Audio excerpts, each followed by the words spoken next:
I recently sat through this presentation by an organizational psychologist, and it felt, I don't know, less like a corporate briefing and more like the first act of a thriller. The setting was, it was completely mundane. Standard gray carpet, fluorescent lights, that cold coffee you always get. But the speaker himself was just vibrating with this weird panicked energy. He wasn't talking about quarterly targets or leadership strategies. Instead, he was practically pleading with us to implement this rigorous screening process for new CEOs. His goal, to hunt down and filter out psychopaths. And you could physically feel the atmosphere in the room shift. Suddenly, the HR reps, they weren't just taking notes anymore. They were scanning the faces around them, looking for signs of the Dark Triad. The speaker had successfully turned this boring Tuesday morning into a high-stakes witch hunt. He was completely convinced that monsters were hiding in plain sight in the C-suite. It was captivating almost, electric. And yet if you just took a step back, it was completely surreal. It struck me right then, You realize we've entered this era where everyone, from your neighbor to the HR department, believes they have the ability to clinically diagnose a stranger. We are collectively obsessed with the sexy diagnoses, the narcissists, the manipulators, the psychopaths. But imagine if that speaker had stood up with the same passion to discuss prolonged grief disorder. The room would have fallen asleep. So why is that? Why does society so eagerly embrace the thrill of the psychopath test while completely failing to understand the actual messy interaction between the individual, the mental health industry, and, society itself? Okay, so let's unpack this. The core question here is really about priority, and not just clinical priority, but cultural and, institutional priority too. We're doing a deep dive into this really complex intersection of public fascination with diagnoses and the hard realities of integrating genuine mental health conditions into society and policy. And what's so fascinating here is that social contrast. It's just so stark. Right.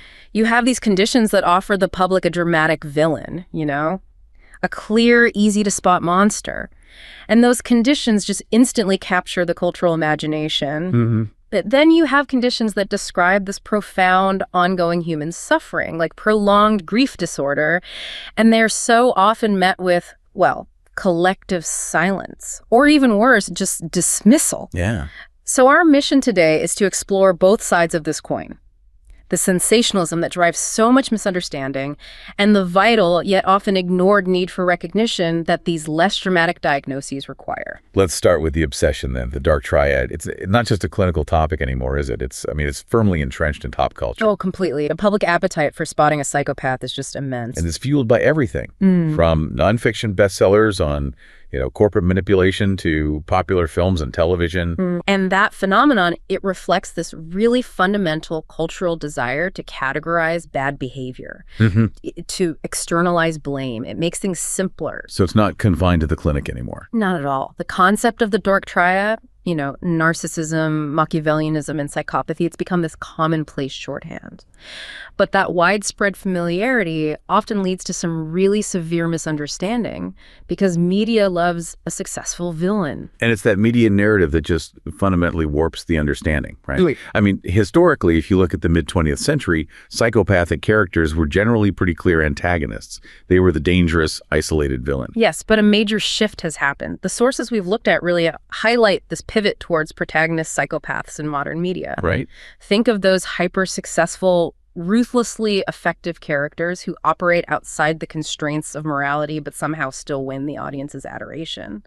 And that shift is deeply, deeply consequential in the real world. How so? Yeah, if the audience is exposed to these fictional protagonists, what actually happens to their understanding of the real clinical criteria?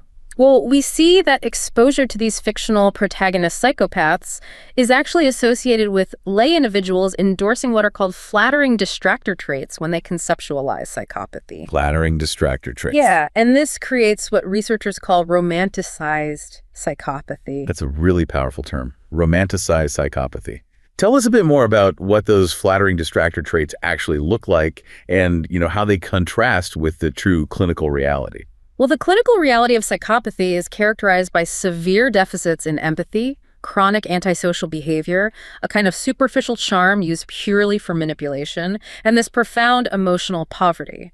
It's destructive both to the individual and to everyone around them. But the fictional version, instead of focusing on that emotional coldness and destructiveness, People start to associate psychopathy with traits like being ruthlessly strategic or possessing genius-level intelligence, being hyper-confident, or having this compelling, almost magnetic charisma.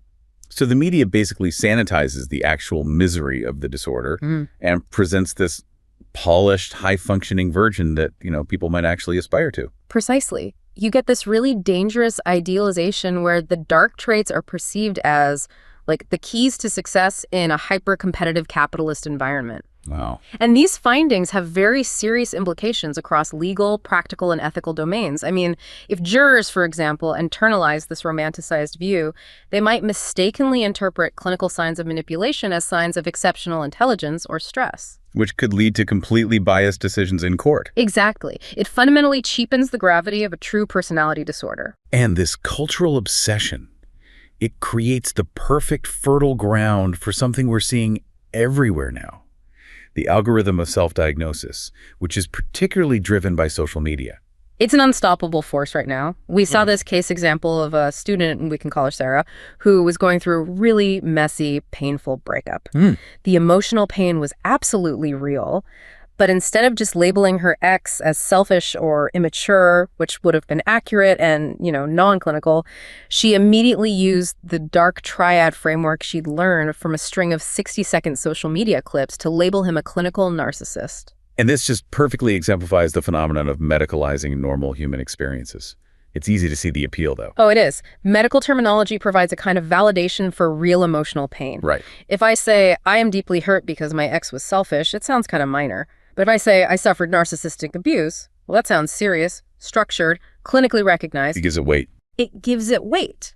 But the problem is that when every inconsiderate person or frustrating boss is instantly labeled a clinical narcissist or a psychopath, it profoundly trivializes the severe psychiatric condition for those individuals who truly suffer from diagnosed personality disorders.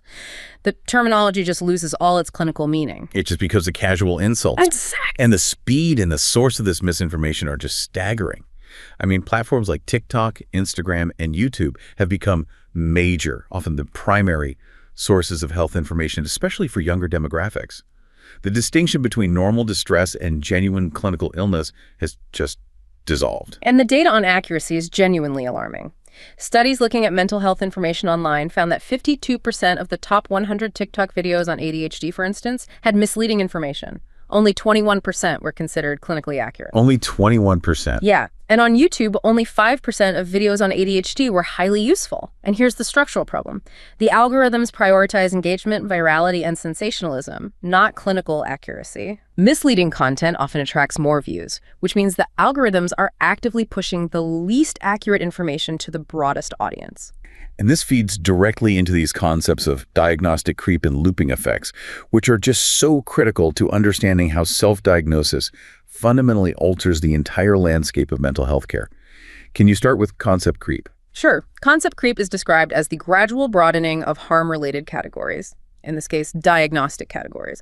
And we see it happening in two dimensions, horizontally and vertically. Okay, so break those down for us. What does that mean conversationally? So horizontally, new phenomena get included under existing labels. For example, a student who is maybe hyper-competitive or just really energetic might mislabel or self-label their drive as a symptom of ADHD when it's really just a personality trait. The scope of the diagnosis just stretches wider and wider to capture behaviors that were previously considered normative. Okay, and vertically? Vertically, the threshold for what actually constitutes a pathology is lowered. This is where the everyday distractibility that every single human experiences, losing your keys, daydreaming in a meeting, becomes labeled as a clinical manifestation of ADHD. This inflation means that people start interpreting even mild, totally normative distress as a sign of genuine, severe illness. So we have more behaviors being pulled into the diagnostic net, and the criteria for entry are becoming lower and lower. And that brings us to the looping effect. The looping effect is the really profound psychological consequence of all this. Yeah. When an individual adopts a psychiatric label from social media, they start telling themselves, I am a person with this specific disorder, that label actually alters their self-perception. It changes how they see themselves. It does, and this new self-concept can reinforce or even amplify their existing symptoms in a kind of self-fulfilling cycle. They start to overinterpret every normal moment of fatigue or distraction as confirmation of their diagnosis, which leads them to amplify those symptoms, maybe unknowingly. And the real-world impact of this concept creep and the looping effect is, it's evident in the numbers. That surge of interest, what was he, over 51 billion views for the hashtag on TikTok? That isn't just a cultural curiosity. It has tangible, crippling effects on the healthcare infrastructure. It leads to a massive increase in self-diagnosis and then subsequent pressure on legitimate services. Our sources show that some NHS trusts in the UK now have waiting lists of over 10 years for ADHD assessments. 10 years. The system becomes completely choked with individuals who may be overinterpreting mild distress as illness. That is the ultimate paradox, isn't it? The very popularization of mental health awareness, fueled by these glamorous diagnoses like the Dark Triad, paradoxically means that those with genuine severe disorders struggle even more because the limited clinical resources are being diverted to manage this tidal wave of self-diagnosed milder distress. Absolutely. This entire system of what we call the psychiatrization of society risks diverting critical resources and expert attention away from those with severe mental illness, all because the dramatic and easily consumable diagnoses are getting all the attention. Which brings us to the stark contrast. If these dramatic conditions are creating this massive systemic failure and diverting resources, what profound human suffering are we neglecting in the silence? We need to focus now on prolonged grief disorder, or PGD, and why its recognition is so vital as a public health issue. Okay, let's clarify the terms first. Grief is a universal experience, we all know that, but PGD is not. So what's the clinical distinction? So bereavement is the objective state of loss. Grief is the psychological and behavioral response to that loss. Right. And grief is normally viewed as a natural response that, for most people, gradually decreases over time. PGD, which was added to the DSM-5-TR in March 2022, is distinct because it affects only a small subset, approximately 10% of bereaved adults and children. So PGD isn't just grief that lasts a long time. It has specific, persistent, and, I guess, debilitating characteristics. Yes. It's characterized by these intense and persistent grief reactions. Things like distressing, intrusive thoughts about the deceased, a chronic yearning for them, or severe disruption in one's identity or purpose, where life just feels meaningless without the lost person. And crucially, these reactions are, what's the word? They're maladaptive. They cause significant impairment to daily life, and they actively hinder healthy coping mechanisms. And it's that impairment that pushes it across the clinical threshold. And the consequences are far greater than just ongoing emotional discomfort. The sources really emphasize that this is a serious public health concern, not just an individual's internal struggle. Absolutely. PGD is strongly associated with significant, lasting adverse physical and mental health problems that can endure for years if it's left untreated. Yeah. At the most severe end, this includes a dramatically increased risk for suicidality and suicidal thinking. But beyond that, PGD raises the risk for cardiovascular health issues, substance misuse, and it often co-occurs with other debilitating mental disorders like PTSD, anxiety, and major depression. This condition puts years of pressure on the individual's entire system, physically, mentally, and socially. What's truly striking is how this disorder, which flies so far under society's radar, actually disproportionately impacts certain populations, and in doing so, exposes these existing structural inequalities. That's where the public health lens is so essential. We see significant racial disparities at play. How so? Studies show that Black individuals, for instance, report more severe maladaptive grief reactions compared to white individuals, and this is tragically linked to the social context of the loss, specifically increased exposure to homicide and systemic violence. So the circumstances of the death matter. The circumstances are critical. Sudden, traumatic, or violent deaths are major risk factors that communities of color face disproportionately. And the recent history of the COVID-19 pandemic only amplified these systemic disparities, didn't it? It made PGD a major crisis point. The pandemic exposed the vulnerability of certain populations in a horrifying way. Losing a loved one during COVID-19 is a known risk factor for PGD, and again, communities of color were likely at higher risk due to the racial disparities in COVID-19 deaths and access to care. The scale of this among young people is just massive. It is. We know over 200,000 children lost a parent or primary caregiver to COVID-related deaths. Just think about the generational impact of that loss, compounded by traumatic circumstances and the lack of systemic support. And other predictors like a pre-existing history of depression or youth witnessing death from gun violence only deepen this crisis. So despite some academic criticism that diagnosing PGD might pathologize normal grieving, which is a valid historical concern we're going to get into, what are the actual practical clinical benefits of this official diagnosis right now? The benefits are substantial and immediate for the person who's suffering. Studies found that bereaved respondents felt this profound relief, over 90% reported relief, to have a recognizable named psychiatric condition. So it validated their suffering. It validated that their suffering was not just bad coping. And what's more, 100% of participants reported interest in receiving evidence-based treatment.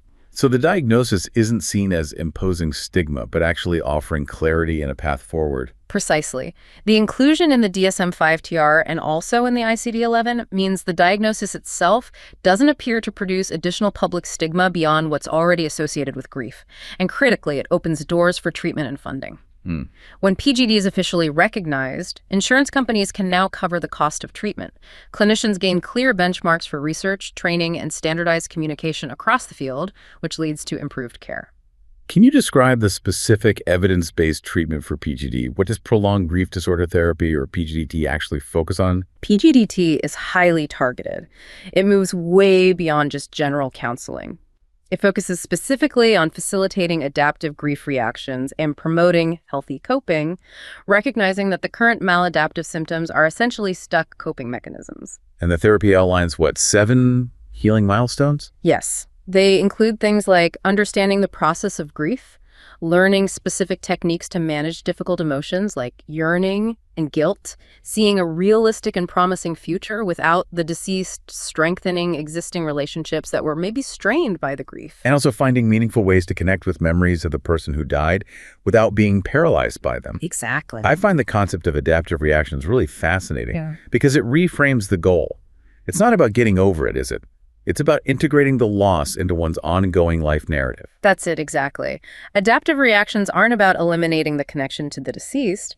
They include finding a meaningful, ongoing connection to their legacy, honoring their memory through actions, or participating in pro-social efforts. Like channeling the pain into advocacy. Yes, like dedicating time to advocating for firearm safety legislation if a loved one died from a firearm injury. This channels intense pain away from purely internalized suffering and into meaningful external action, which is a key to healing. Okay, here's where it gets really interesting for me. The recognition of PGD is undeniably a step forward for that 10% who need specialized treatment, but the debate around its inclusion, it reveals this massive historical friction point, the medicalization of a universal human experience. We really need to understand how American society so fundamentally changed its view of death and mourning to set the stage for this. It was a profound, centuries-long, and highly consequential transformation. Historically, before the late 19th and early 20th centuries, mourning was overwhelmingly a shared social and communal event. Up to 80% of deaths occurred at home. The tending to and care of the deceased was traditionally handled by family and friends, right there in the home's parlor. The entire neighborhood participated in that initial phase of grieving. So grieving was inherently public and collective. It was woven right into the social fabric of the community. It was. But that changed dramatically with the rise of tradespeople who initially just built caskets, the undertakers. Right. They expanded their roles, eventually professionalizing the process, and evolved into morticians and funeral directors. This shift moved the intimate physical experience of coping with death away from the family's direct role and into the purview of professionals and commercial establishments. The funeral home. So the physical location of death and mourning shifts, and then at the same time, psychology starts to individualize the experience. Yes, the psychological internalization just accelerated. Sigmund Freud's 1917 essay, Mourning and Melancholia, became foundational. He proposed that the mourner's task was to gradually sever the strong emotional attachments to the deceased. The goal was to withdraw that energy and reinvest it elsewhere. And this is where the critical misinterpretation happens, which becomes the historical groundwork for PGD. Precisely. Even though Freud explicitly warned against pathologizing normal grief, his concepts were often interpreted by later clinicians to mean that failing to sever these ties within a certain time frame could result in a psychiatric illness. So they started using terms like prolonged and chronicity. Exactly. Grief started being viewed as a psychological failure rather than a natural, if devastating, process. And the path to medicalization just accelerated drastically in the 1940s. It did, specifically with Eric Lindemann's work treating the survivors of the catastrophic 1942 Coconut Grove fire in Boston. He diagnosed their profound acute suffering as a syndrome of acute grief. This was a really significant moment because it established the idea that grief could be pathologized and treated clinically. But Lindemann himself later questioned that, didn't he? He resisted the path of pure medicalization and moved towards a broader view. He did.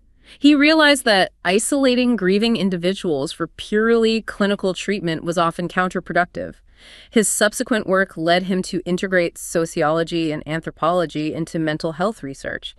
And this eventually led him to found the community mental health movement, which was built on the principle that community support, relational healing, and systemic recognition are absolutely essential for recovery. Especially after collective losses, his work was a critical historical counter-narrative to that biomedical impulse.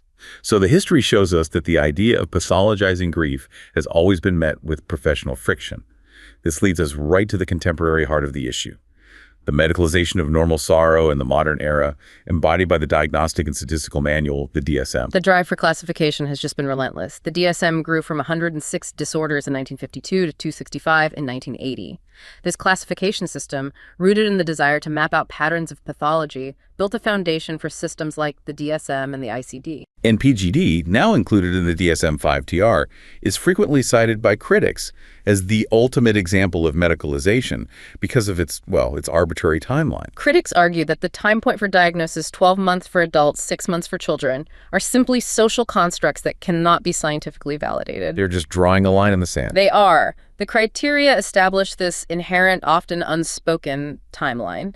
Grief lasting past this point is defined as problematic, which risks imposing a monoethnic Eurocentric standard of normal grief onto everyone, regardless of their cultural context. Exactly. The criteria largely reduce grief to symptoms existing within the individual, with only a passing reference to sociocultural norms. This entirely ignores cultures that may endorse social and public grieving far beyond a single year, or where the process of integration simply takes longer due to cultural practices or systemic disadvantage. We risk pathologizing cultural resilience. So this inherent conflict between the biomedical model and the lived human experience is what the grief-informed paradigm is trying to resolve.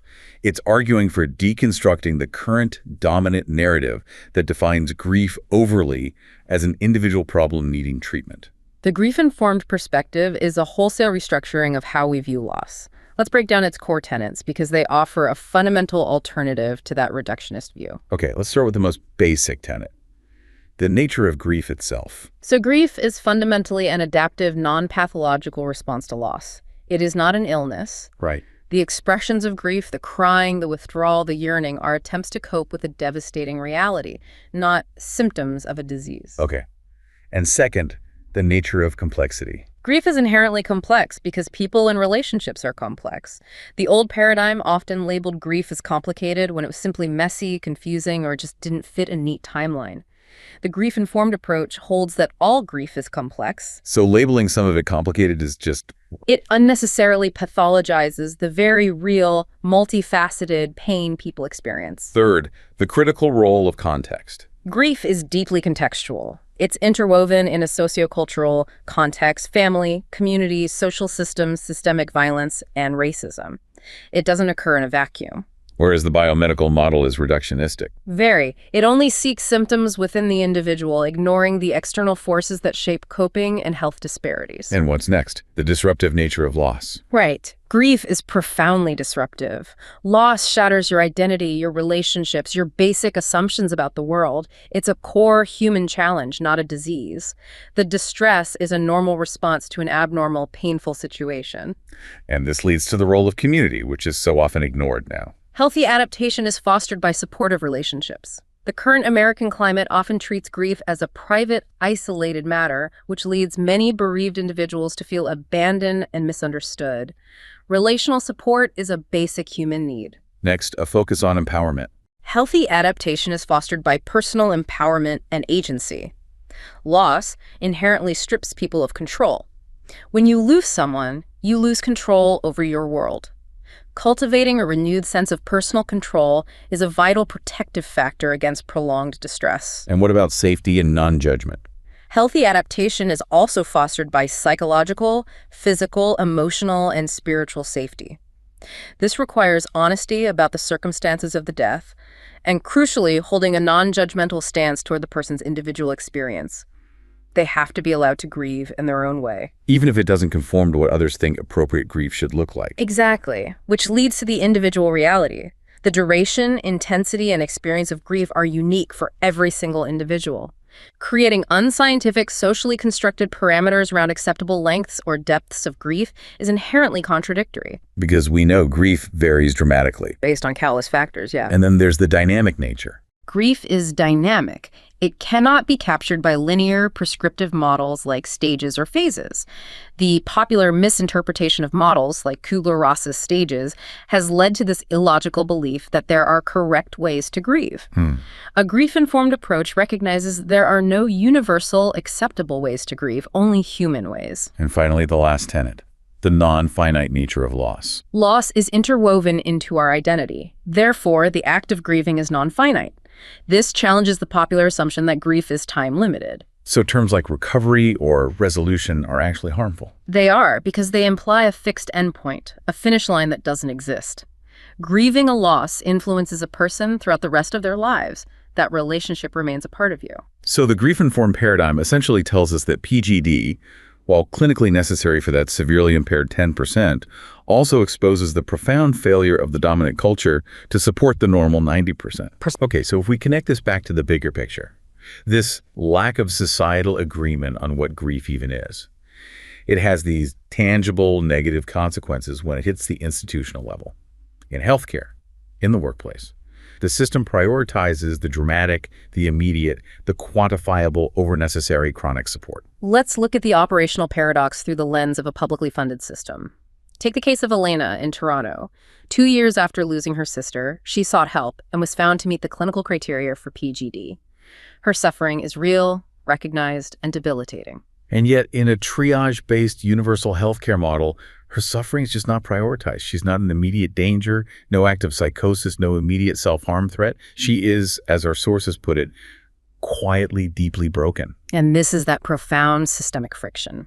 The system is designed to manage acute emergencies, the heart attack, the immediate suicide risk, which pushes chronic, invisible mental health issues like PGD right into the background. Because clinical priority is given based on immediate risk and threat, Elena was placed on a low-priority waitlist for specialized PGD therapy. And the wait time. It just speaks volumes about how the system values her suffering. 8 to 12 months. It's a massive gap in infrastructure and funding for conditions that are debilitating but not sensational. And the core issue just circles right back to funding and societal priority. It does. Mental health services rely on a mix of government and private funding. If the government or, public discourse doesn't recognize specific mental health issues like PGD as a sufficient priority, they won't be funded or serviced adequately. So the diagnosis becomes, for an individual like Elena, functionally meaningless. Exactly, because treatment access is just bottlenecked by policy. And the reverse is true, which is so frustrating.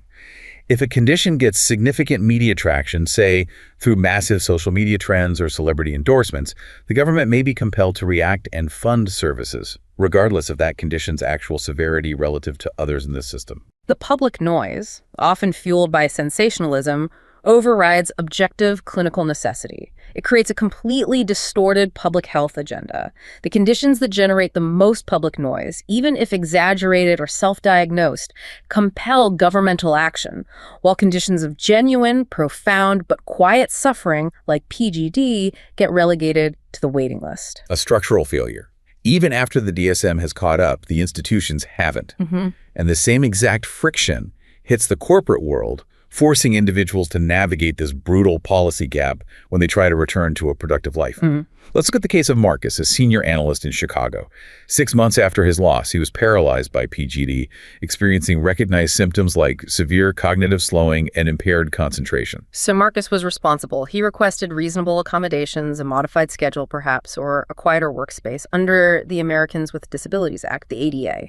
And that triggered the institutional response, corporate hesitation. Yes. Why the immediate pushback, even with a medical diagnosis? Well, PGD is a new diagnosis in the DSM-5-TR. HR departments are bound by liability, and they feared that formally acknowledging PGD as a disability under the ADA would set this costly and legally complex precedent.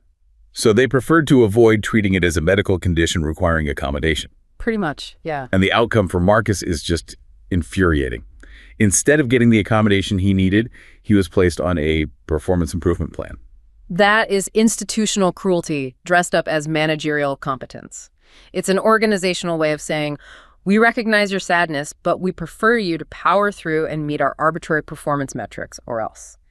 It demonstrates a cultural preference for denial and demanding resilience. A culture that hasn't caught up to treating grief as a recognized debilitating medical reality. And the larger context here is the massive policy gap in U.S. corporate culture regarding bereavement. The gap is shocking. Federal law currently has no nationwide requirement for employers to provide any paid or unpaid bereavement leave. It's all just left as a matter of internal corporate policy. And the average length of corporate leave is pitifully short, around 4 days for a spouse, 3 days for a grandparent. That structural failure creates this cruel system of eligible and ineligible losses, often excluding non-death losses or complex family structures like non-biological kin, who are essential to the employee's life. And this inequity is just cemented when an employee with a PGD diagnosis seeks help.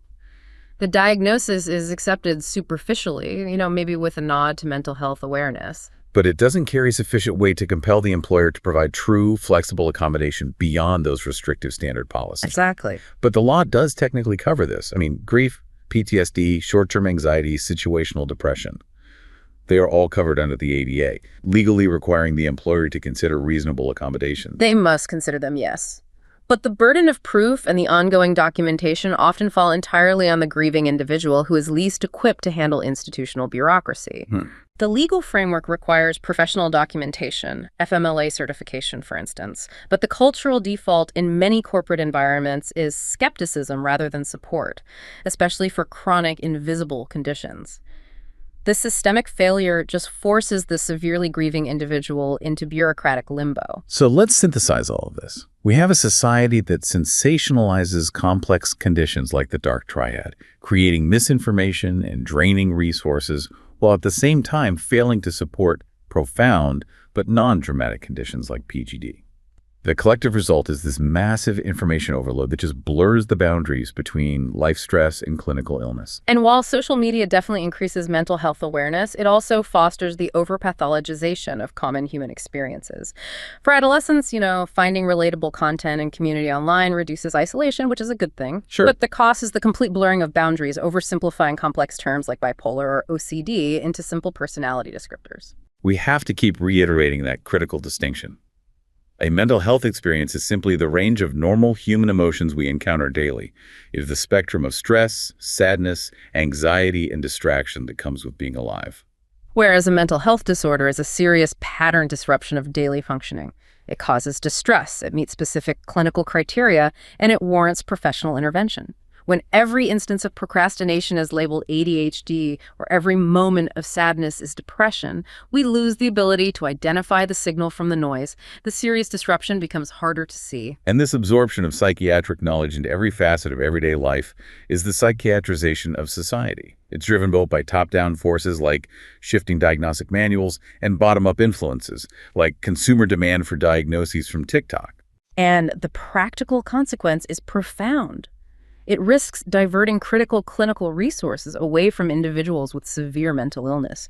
Furthermore, it reinforces a reliance on medical interventions over psychosocial or systemic approaches, potentially leading to widespread overmedication as people seek quick chemical solutions for what is often normal life distress. Or reaction to a difficult social context. Exactly. And the rise of self-diagnosis challenges the very nature of clinical relationships, leading to the erosion of expertise. The conventional diagnostic process process is so complicated. When an individual arrives at the clinician's office already presenting symptoms aligned with their preformed online beliefs, they've often researched their diagnosis extensively and may actively resist any alternative professional conclusion. So if HR departments are self-diagnosing CEOs with the Dark Triad, and patients are self-diagnosing themselves from viral videos, who exactly holds the diagnostic keys anymore? That power shift is massive. The DSM is constantly misinterpreted as a self-diagnostic checklist, rather than a framework for trained clinical judgment. When a patient's self-diagnosis isn't confirmed, they may react negatively, complicating the therapeutic relationship or causing them to seek out a clinician who will simply affirm their preconceived notions. Which shifts the power structure away from objective, trained expertise and toward the patient's beliefs, which are fueled by viral, often inaccurate content. Exactly. And finally, there's the devastating impact of this superficiality on those who are truly in crisis, the alienation of the seriously ill. The superficiality of modern mental health awareness campaigns, the awareness-raising selfies, the quick tips, can deeply alienate those who are struggling with genuine, severe mental illness and have been failed by the system. There was one person who articulated this frustration so powerfully, saying, "It is infuriating to come home from a secure hospital, suicidal, to a bunch of celebrity awareness-raising selfies, and thousands of people saying that all you need to do is ask for help when you've been asking for help and not getting it." That just perfectly captures the sentiment. These generalized, superficial awareness efforts often feel like a mockery. They fail to address the underlying systemic failures in mental health care. The lack of funding, the enormous wait lists, the structural inequities. And if we constantly overuse psychiatric terminology in a casual way, the public may eventually become skeptical of mental illness in general, potentially increasing stigma toward those with genuine severe disorders who need the resources most. So this deep dive, it reveals a fundamental flaw in how we as a society process suffering. We gravitate toward the dramatic, the villain, the easily labeled, the psychopath, because it's exciting and it externalizes the problem. Meanwhile, the messy long-term conditions like prolonged grief disorder expose these deep, unresolved issues in our healthcare, corporate, and social support systems. The power imbalance is just stark. Whether a diagnosis invokes immediate action depends less on the depth of the individual's legitimate distress and far more on cultural resonance and institutional priority. We've explored the contrast between the fleeting thrill of self-diagnosis and the concrete, yet often ignored, public health realities of serious conditions. We've seen how centuries of medicalizing grief have left us with structures that struggle to validate natural, non-finite responses to loss, forcing individuals into a bureaucratic and financial limbo when they need support the most. The collective responsibility lies not in continuing the sensational search for villains, but in urgently confronting the policy and funding failures that actively silence legitimate chronic distress.